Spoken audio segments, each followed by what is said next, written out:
Welcome back. Now we can start thinking about how to actually scale each one of these panels. And I would like to essentially use points to create a curve which then controls the factor of scale of these panels.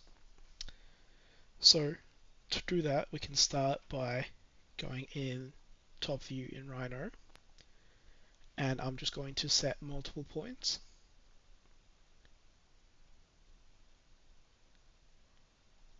Okay. Now back in Grasshopper, I'll bring in a point component, right click and set multiple points. I'm just going to select these. Okay. And now I want to create a curve in between these points using Grasshopper, so I'll just use a NURBS curve and connect the point to the vertices. There we have our curve. I'm just going to move the points around to make this curve a little bit nicer.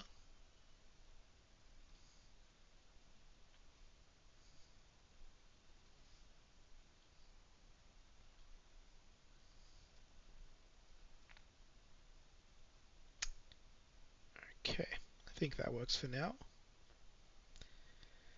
Great. So now essentially what we want to do is grab points from this NURBS curve in relation to the closest points of these curves.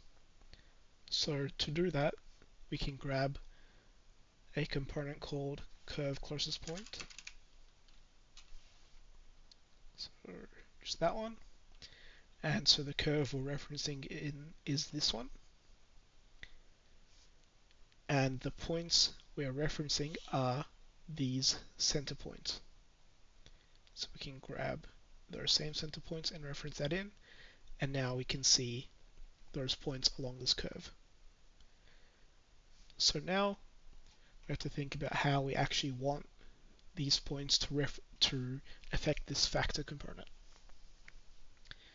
So to do that, we'll bring in a remap numbers.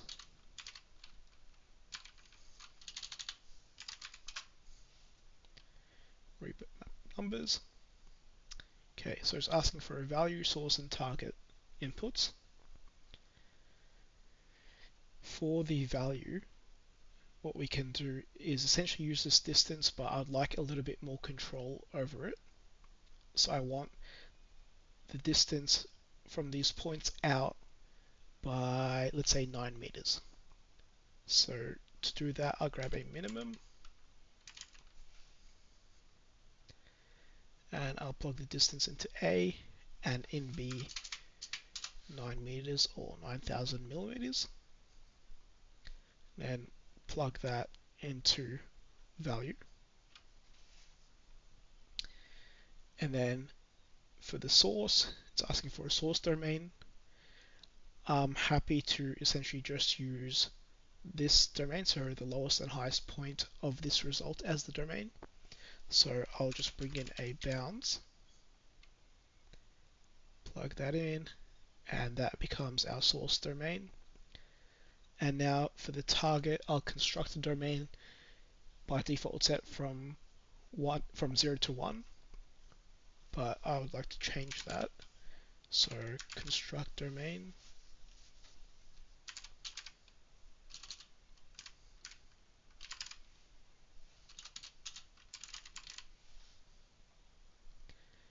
and I'll set my start to 0.750